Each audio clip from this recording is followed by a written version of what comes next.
That may be the greatest catch I've ever seen in my life. Okay, guys, I'm going to make this announcement one more time because I don't want anybody to miss it, but I'm sorry. I have not gone through and told y'all more about our free Discord Dynasty football chat. Yes, we've had a free Discord Dynasty chat for over a year now. I figured that most people who watch these videos already knew about it. There are a couple thousand people in that chat talking Dynasty. You can also find channels talking fantasy basketball, fantasy baseball, really whatever you're looking for. So if you want to join that free chat, literally, you don't need a credit card. You don't need an email address. You click the link, choose the nickname, and you're in the chat. I will leave that link down in the description of the video 100%. And I'll try to remember to put it in the comment section, but maybe I won't. If that's the case, just tell me in the premiere as you're watching this live right now. It's like, hey, Mason, please drop the comment. That way we can find it. And lastly, if you, for whatever reason, maybe are watching this on a TV, maybe you just don't know how to work YouTube and you can't find the description of the video, go DM me on Twitter, DM me on Instagram, email me, whatever you want to be able to find that Discord link because I can send it to you directly. But yeah, that should be it. And again, here what we are going to be doing is we are going to be going very, very, very deep down Dynasty drafts, deep near the end of rosters, talking about some stashes that we can be having. And I want to apologize to Baskin, who asked us to make this video about, I want to say 3 weeks ago over on Patreon, but we've been busy. We've been making other videos, so we're just going to get to this one. But nothing here has really changed, so let's dive into it. And the first player we're going to be talking about came out in last year's NFL draft, and you're going to find a common theme with all of these running backs is that they are either 25 years old or younger. I'm not going to be going over any of the old heads right here. But anyway, let's talk about Anthony McFarland, 22 years old for the Pittsburgh Steelers.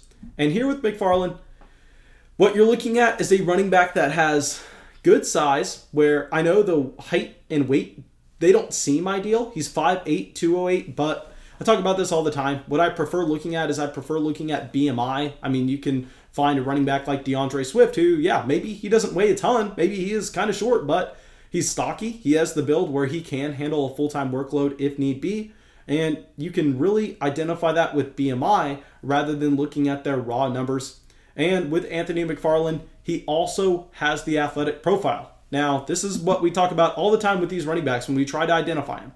What you want with the running back is you don't even really need to see a ton of college production. This is what we talked about last year when we were drafting Antonio Gibson everywhere, is you go, hey, don't overthink it. With the wide receivers, you want production, production, production, production. Athleticism doesn't matter too much. With the running back position, it's completely different. What you need at the running back position is you need someone to have a good enough BMI where if an opportunity opens itself up, they can see a full-time workload.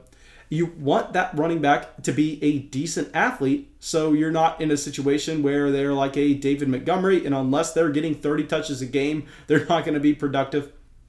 And you want that running back to be a decent enough pass catcher, and you want that running back to have a path towards opportunity. So here with Anthony McFarland, he checks the box where he's that athlete. You want that upside. And to go along with this, he does have a path to opportunity because James Conner's out of this scenario. So open that up. Then with Anthony McFarland, you see that in college, he was a really good receiving running back. So he has that capability. And he has a decent enough BMI where if an opportunity opens itself up for the Pittsburgh Steelers to implement him as their running back one, he can take advantage and he can see 20 touches a game. Now, if you look at his 2020 season, his rookie year, it was disappointing. He only had 3 rushes a game, a half a reception a game to go along with this for only 16 total yards, but he really didn't get the opportunity. He was 21 years old. He's someone that doesn't have a ton of draft capital, and he's not going to cost a whole lot in Dynasty. So I think he could be an intriguing stash. Now, our next player is someone that's been in the NFL for a while now. He has a track record. He's been very disappointing for a lot of Dynasty owners. It's going to be Royce Freeman here. Yes, with Royce Freeman, he was a fantastic prospect coming out of Oregon. I mean, you looked at him, talk about college running back production. Royce Freeman had it. But more importantly, what we liked with Royce Freeman is we liked the fact that, A, he had the size, 6 foot, 229 pounds. I mean, a running back, you look at him with that frame, you go, okay, he can easily see 25 touches a game. B, he had the receiving game capability coming out of Oregon at the same time. And C, he got the NFL draft capital being drafted at the 307 in the NFL draft back, I believe, in 2018. So he checks all these boxes. Then in 2018, he comes out, has a very poor year. I mean, you see Philip Lindsay completely steal the job out of nowhere. And Dynasty owners are sitting here going, okay, what's next with Royce Freeman? And it's really only gotten more disappointing, where we go through in his rookie year back in 2018, he averaged 9 rush attempts a game, 1 reception for a total of 43 yards. Then you go through to his next year in 2019, where he had 8.5 rush attempts a game. But more importantly, this is what I want to focus in on, the fact that he averaged over 2.5 receptions. So he was the clear receiving down running back for this Denver Broncos offense in 2019 for close to 50 total yards a game. In 2020, Melvin Gordon comes in, Philip Lindsay is still there, so he really never gets the opportunity. He's only averaging 2 carries a game and 16 total yards. But now in 2021, Philip Lindsay is gone to Houston. This Denver Broncos team, I love this situation. If they can do anything to upgrade their quarterback, if they can go out there, get a Mac Jones. Y'all know I'm not even the biggest Mac Jones fan, but I think Mac Jones in Denver could really thrive. If they can somehow swing a trade for Deshaun Watson, this offense becomes the top 5 offense in the NFL easily. So there are the pieces around with Jerry Jeudy, with KJ Hamler, with Cortland Sutton, with Noah Fant. There are the wide receiver pieces there to make this offense overall efficient. To go along with this, we know that the starting running back ahead of Royce Freeman is Melvin Gordon, who has looked washed for a couple of years now, 28 years old. So yes, Freeman, very disappointing. I know a lot of people are just cutting him off Dynasty rosters right now. And if you see that he gets cut in your Dynasty league, I would probably go in there and try to scoop him up, just because, I mean, who else are you going to be looking at? All right, so now let's go to a running back that literally has no NFL stats. Very, very disappointing. But let's talk about Eno Benjamin. Okay, so with Eno Benjamin, it's kind of funny coming out of Arizona State. If y'all haven't been playing Dynasty, maybe haven't been playing Devy for a while, you don't understand the hype that was there with Eno Benjamin at Arizona State whenever N'Keal Harry was there at the same time.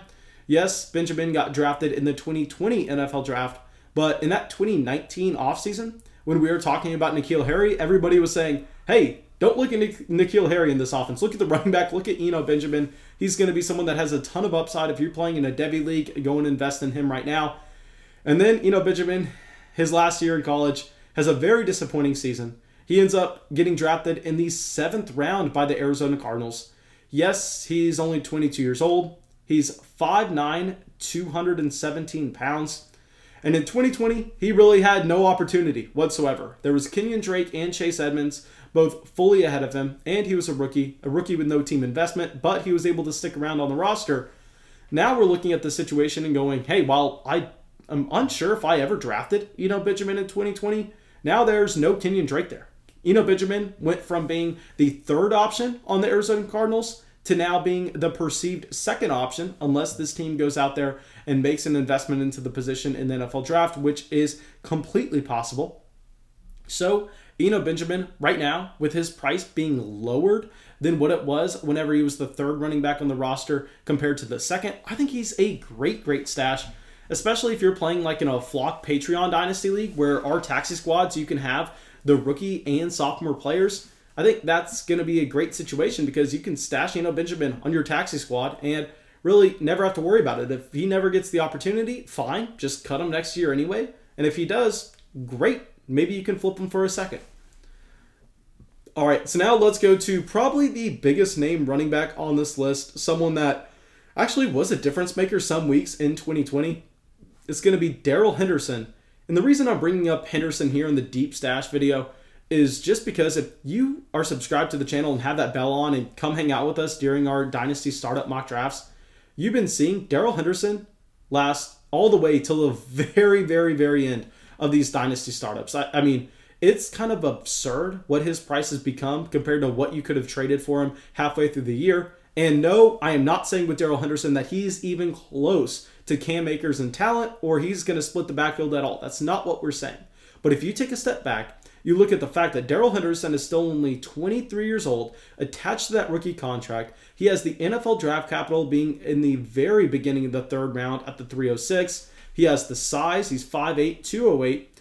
and he had the elite college efficiency coming out of Memphis, and he has the speed to go along with this. Then his 2020 year, he averaged 9 rush attempts a game, 1 reception a game, a little bit over 50 total yards. Now, I understand that that was kind of sporadic whenever Cam Akers wasn't playing. Darrell Henderson was, I don't want to say the feature down running back. He was more the first and second down grinder when Malcolm Brown was coming in on third downs. But still, now we're going into 2021. And this Los Angeles team isn't loaded with draft picks. They're not going to find it easy to go and invest into the running back position, a luxury position to begin with. So we can pretty much assume that, hey, it's Cam Akers, it's Darrell Henderson, and then a no-name running back as the running back 3 on the depth chart. So Darrell Henderson looks like he's just the clear handcuff to Cam Akers. I mean, 1 for 1. You throw in the fact to go along with this that if anything does happen to Akers, Henderson is that starting running back. Now he's not going to be losing targets to Malcolm Brown. To go along with this, instead of Jared Goff being the quarterback for this team, you're going to have Matthew Stafford, so you should expect the overall offensive efficiency as well as the offensive production to go up. I mean, Darrell Henderson, I want to say he's one of the best values in Dynasty right now. I mean, if you can get him as a deep, deep stash, I'm doing it and I'm not thinking twice. All right, so now let's get our last running back up here. It's going to be someone that, I'm not going to lie, I was surprised to see how old he is. It's going to be Justin Jackson, already 25 years old. That's something I wasn't expecting. And with Justin Jackson, I will be completely honest, someone with not a ton of upside. I mean, if you look at his BMI, it is laughable how small Justin Jackson is. He was drafted in the 7th round by the Los Angeles Chargers, and we have 3 seasons to look at for him now. In 2018, he averaged close to 4 rush attempts a game, a little bit over 1 reception, and 26 total yards. In 2019, similar touch stats, but bumps the yards up to 31 a game. 2020, this is when he sometimes gets an opportunity because we remember that Eckler got injured, but I want to remind everyone that same time Eckler suffered, I forgot whatever injury he had, Justin Jackson came in and injured his own ankle, and that's why they looked to Joshua Kelly for a little bit and went, crap, Joshua Kelly isn't a quality starting NFL running back. Let's go get anybody else. They go get Kalen Ballage. But Justin Jackson was the running back 2. He was the guy to get the opportunity for that starting job as soon as Austin Eckler went down. And now we're looking at this 2021 situation, and this team really hasn't changed anything with their running back room. They still have Austin Eckler as their starting running back, who is 26 years old. Then they have Justin Jackson as the handcuff, Joshua Kelly listed as the 3rd running back. But we already saw this team that whenever Eckler was down, whenever Justin Jackson was down at the same time, they really did anything they could to avoid playing Joshua Kelly for whatever reason that was. So here we're looking at it going, okay, Justin Jackson, pretty much the clear 1-for-1 replacement with Austin Eckler. And with Justin Herbert at quarterback for this team, I think we can safely say that the Chargers are going to be an above-average NFL offense. And we've seen this offense time and time again target the running backs coming out of the backfield. And Justin Jackson is a pass-catching specialist. So if anything happens to Eckler, I think immediately Justin Jackson vaults up to being that low-end running back too, because he could possibly start seeing 5-6 targets out of the backfield every game, and on an NFL offense that there are going to be efficient touches to be had, that's going to translate over directly to fantasy production. Now, thank you guys. I really hope y'all enjoyed this video. I really hope y'all got something from it. As always, if y'all did, go down there, drop a like, leave a comment, subscribe to the channel. It helps us out a ton, and I'll see y'all with the video tomorrow.